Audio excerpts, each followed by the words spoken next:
সুপ্রভাত বন্ধুরা, কেমন আছেন সবাই? নিশ্চয়ই ভালোই আছেন। শ্যামলিজ লাইফস্টাইলে আবারও একটা নতুন ব্লগে আপনাদের সকলকে সুস্বাগতম। দেখুন, ফুল গাছ বসানো হয়েছে।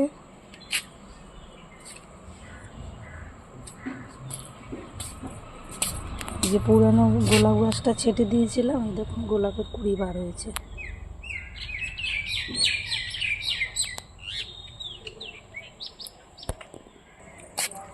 দেখুন জবা গাছ বসিয়েছি এদিকে।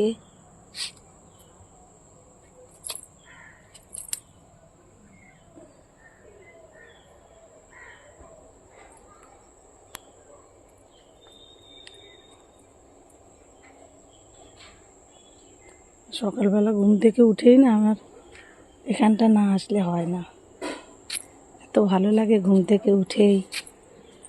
এই আপনাদের সাথে কথাও বলছি, এই জাস্ট আমি ঘুম থেকে উঠে গেটটা খুলেই চলে এসেছি। সবই ফুটছে।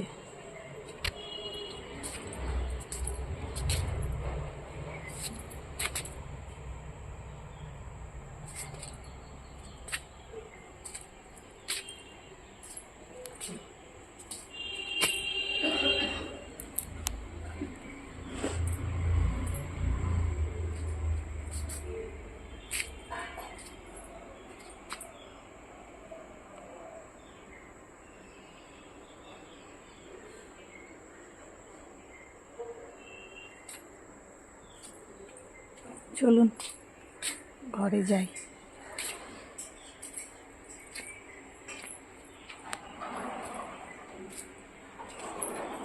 কৃষ্ণ হরে কৃষ্ণ, কৃষ্ণ কৃষ্ণ হরে হরে রাম হরে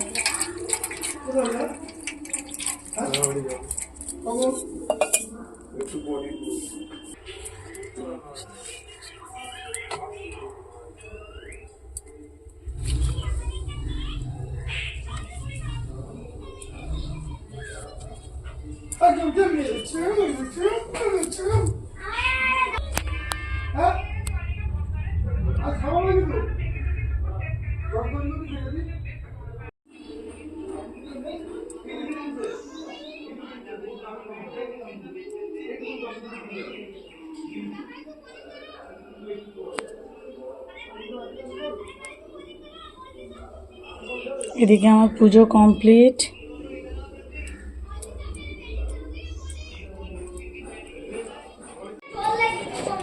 এদিকে ইলিশ মাছ নিয়ে এসছে, তো আমাদের ইলিশ মাছ ভাজবো।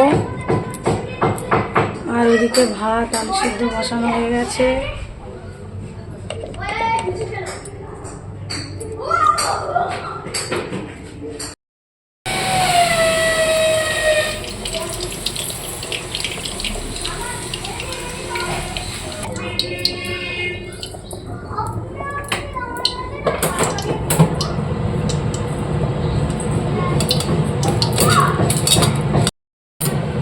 আবার অনেক দিন পরে হচ্ছে ব্লগ শুরু করেছি। ভুটানের এত মানে ভিডিও বানিয়েছিলাম, সেগুলো দিতে দিতে এখন এই শেষ হয়েছে মোটামুটি, সেই জন্য আবার শুরু করেছি ব্লগ দেওয়া। তো আজকে দেখছি চেষ্টা করে দেওয়া যায় নাকি আপনাদের। আমি তো এখন ঠিকঠাক ব্লগও দিতে পারছি না।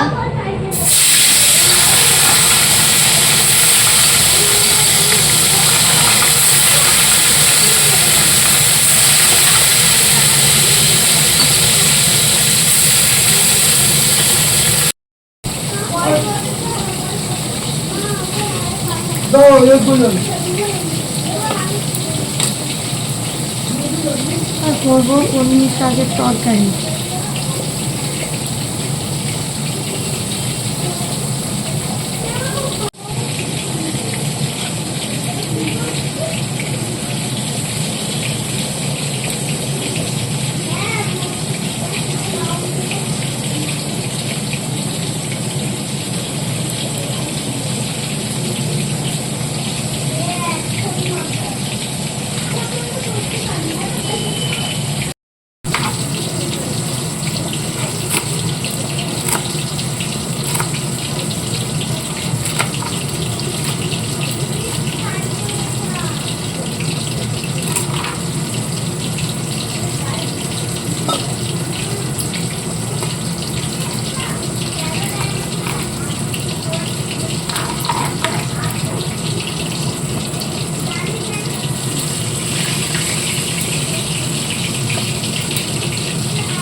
কাটলো আপনাদের? আমাদের তো পুজো যা কেটেছে, বাড়িতেই তো ছিলাম না, সুতরাং এবার দুর্গা পুজোটা খুব একটা ভালো কাটেনি। ঘুরতে গেছি এটাই ভালো লেগেছে, কিন্তু পুজোর যে আনন্দ সেটা পাইনি। যে ঠাকুর দেখতে যাওয়া, গেছি একদিন গেছি, যদিও একদিন না দুদিন গেছি, কিন্তু সেই মজাটা পাওয়া হয়নি। আসলে নিজেদের দেশে হচ্ছে পুজো টুজো যা হয় সেগুলো নিজেদের দেশে কাটাতেই বেশি ভালো লাগে। তো যাই হোক, আমাদের তো নাহলে এই দুর্গা পুজোর সময় না গেলে আমাদের আর ঘোরা হবে না, সেই কারণেই আমরা এই পুজোর সময় বেরিয়ে গেছি আসলে।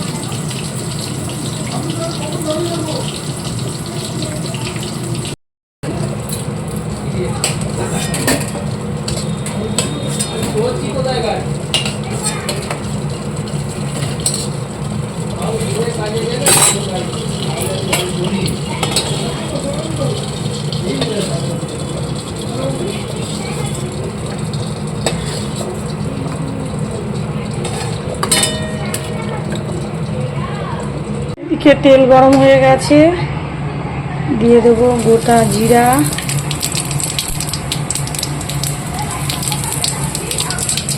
আর দিয়ে দেবো আলু আর পেঁয়াজগুলো।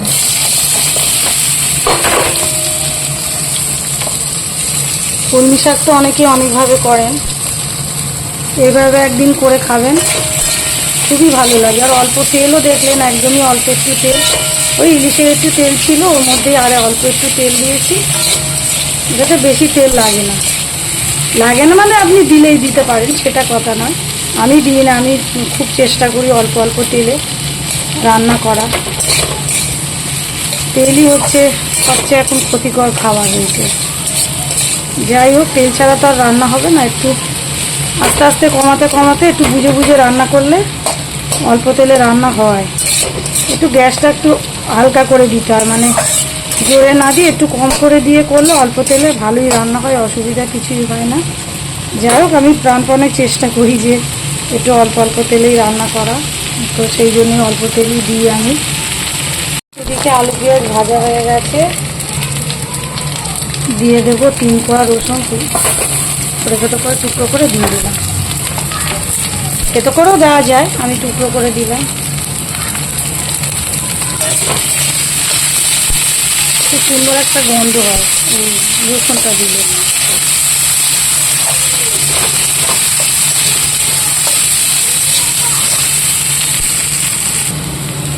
এবার দিয়ে দেবো হলুদ, দিয়ে দেবো গুঁড়ো লঙ্কা, দিয়ে দেবো কাঁচা লঙ্কা, ব্যাস আর কিছু না। এবার লবণ দেবো আর শাকটা দেবো, তবে লবণটা আমি একটু পরেই দেবো, আমার না, আমি একদম বুঝতে পারি না, শাকটা এত কমে যায় আর লবণটা আমার তখন বেশি হয়ে যায়। হ্যাঁ, সেই জন্যই আমি একটু লবণটা, শাক রান্না করলে লবণটা একটু পরেই দিই, সুতরাং লবণটা এখন দেবো না, একটু পরে দিই। অনেকে পারে একসাথে দিয়ে দেয়, আমি তো একটা বুঝতে পারি, আমি না বুঝতে পারি না। শাকটা কমে যাবে, তো কমে গেলে লবণটা দেখবো ঠিক বেশি হয়ে যায়। আর আমাদের বাড়িতে লবণ কম হলে খাবে, লবণ বেশি হলে খুব রাগারাগি। রাগারাগি মানে অসুবিধা হয়, তো রাগ করে মানে কি অসুবিধা হয়, কিছু বলে না, বাট আমার লোকের অসুবিধা হোক আমি চাই না, সেই জন্য নুনটা পরে দেবো। শাকটা কমে গেছে, এবার একটু লবণ দিয়ে দিচ্ছি, আর একটু দিতে হবে।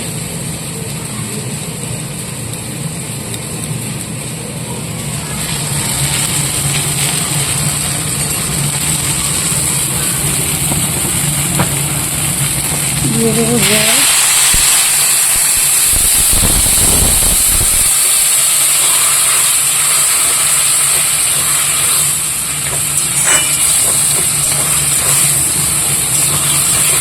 আর একটু জল দিতে হবে, একদম মাখা মাখা হবে আর কি। শাকটা খুব টেস্ট হয় বন্ধুরা। আর সাদা মাখা রান্না এমন কিছু ব্যাপার, তরকারি যদিও কিছুই ব্যাপার হয় না, এরমভাবেই করে, কিন্তু সিম্পল রান্নাও, রিচ রান্নার থেকে সিম্পল রান্নাও মাঝে মাঝে খুব ভালোই লাগে খেতে, আমি তো ভালোই বাসি, শাক ভাজা যেমন ভালোবাসি এই তরকারিটাও আমি ভালোবাসি।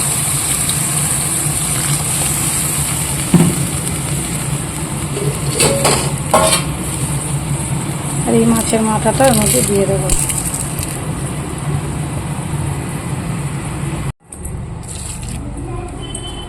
গাছগুলোতে একটু জল দিয়ে দিচ্ছি। আর এই দেখুন বন্ধুরা, ভুটান থেকে যে গাছ এনেছিলাম, গাছের ডাল, এই দেখুন, এই যে এই গাছটা না ডাল ভেঙে পড়েছিল। একটা বড় গাছ, এটা একটা বেশ বড়ই হয় গাছটা। হ্যাঁ, একটা টবের মধ্যেই ছিল, গাছের ডালটা ভেঙে পড়েছিল। তা আমি ভাবলাম যে এই ভাঙাটা মানে শুকনো শুকনো হয়ে গেছিল, আমি ভাবলাম যে কে জানে ডালটা বোধহয় হবে না, এরকম বীজ শুদ্ধই ছিল। এই দেখুন, এই যে ফুল শুকনো, এবার তো বীজ টিজ আছে, জানি না, আমি খুলেও দেখিনি। আমি গাছটা হচ্ছে হোক। এই দেখুন পাতা ছেড়েছে, এই যে সবুজ সবুজ পাতা। ওদের ওখানে না কালারটা একটু লালচে মতো ছিল, পার্পেল কালার। এখন দেখছি আমাদের এদিকে এসে সবুজ সবুজ হয়েছে। যাই হোক, গাছটাকে বাঁচাতে পারলে খুব খুশি হব। আর এই দেখুন, এই আর একটা গাছ, ওই যে দেখিয়েছিলাম কতটা বড় হয়ে গেছে দেখুন। এই দুটোকে টবে, অন্য একটা টবে শিফট করতে হবে, কিন্তু করা হচ্ছে না, মানে ভয় পাচ্ছি যদি ঘোড়াটা তুলে যদি আবার না হয়। ওই জন্য ভাবছি এখন একটু থাক, একটু বড় হয়ে গেলে তারপরে পুরো টবের মাটিটাকে নামিয়ে নিয়ে তারপরে এটা দুটো গাছটাকে আলাদা করবো। এখন আর কি রিস্ক লাগছে, যদি গোড়া টানে যদি ছিঁড়ে যায় আর হয়তো বাঁচবে না। যাই হোক, কিছুই না, এটা ভুটান থেকে এনেছে, এটাই আমার ভালো লাগছে। কি গাছটাকে যদি বাঁচাতে পারি ভালো লাগবে আমার নিজের।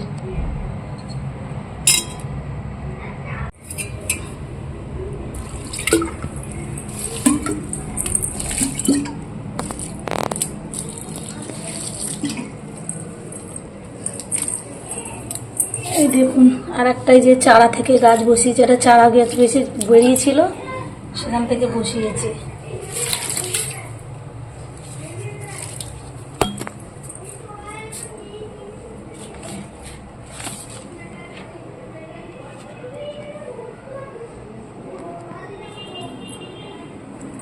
আর একটু সারও দিয়ে দেবো সাথে, অনেকদিন গাছগুলোকে না যত্নও করা হচ্ছে না।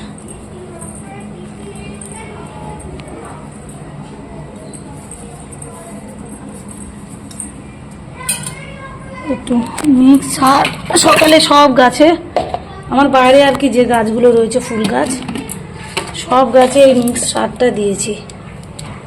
তো এখানেও কিছুটা বার করে নিয়েছি, আমি বড় ড্রামের মধ্যে রাখি তো ওই জন্য একটা মগের মধ্যে বার করে নিয়েছি।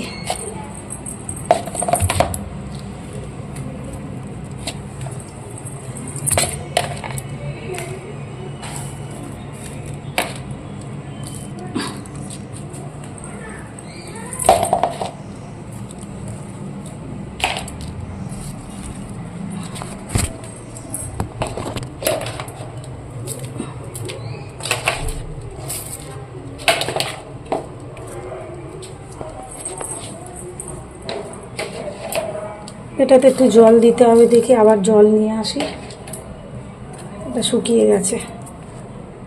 তো চলুন একটু জল নিয়ে আসতে হবে। এদিকে শাকটাও হয়ে গেছে, একটু এরকম করে খুন্তি দিয়ে নেড়ে নেড়ে দিয়েছি, মানে আলুগুলো ভেঙে দিয়েছি আর কি। হয়ে গেছে শাকের তরকারি, কলমি শাকের তরকারি কমপ্লিট।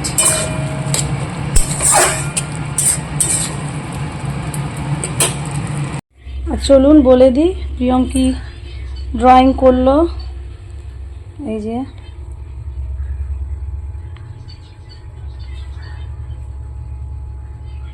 কে শাড়ি মেলছে? তোমার মা? আমার মা। ও আচ্ছা, এই যে আমি শাড়ি মেলছি আর কি, সেটাই আজকে এঁকেছে। আর পাশে কি তুই দাঁড়িয়ে আছিস? ও আচ্ছা, ঠিক আছে। বলবেন বন্ধুরা কেমন হয়েছে। ওর মাকে এঁকেছে আর নিজেকে এঁকেছে, মায়ের পাশে দাঁড়িয়ে আছে, মা শাড়ি মেলছে। Bye bye. তো চলুন বলে দিই কি রান্না করলাম। এই তো ইলিশ মাছটা তো ভাজলাম, আর এই পেঁয়াজ দিয়ে আলু মাখা করেছি, শাক করেছি, আর বাচ্চাদের জন্য মাংস এসছে। তো এই দিয়ে আমাদের আজকে দুপুরের লাঞ্চটা সারবো। তো tata, bye bye, see you again. আবার দেখা হবে নেক্সট ব্লগে। টাটা।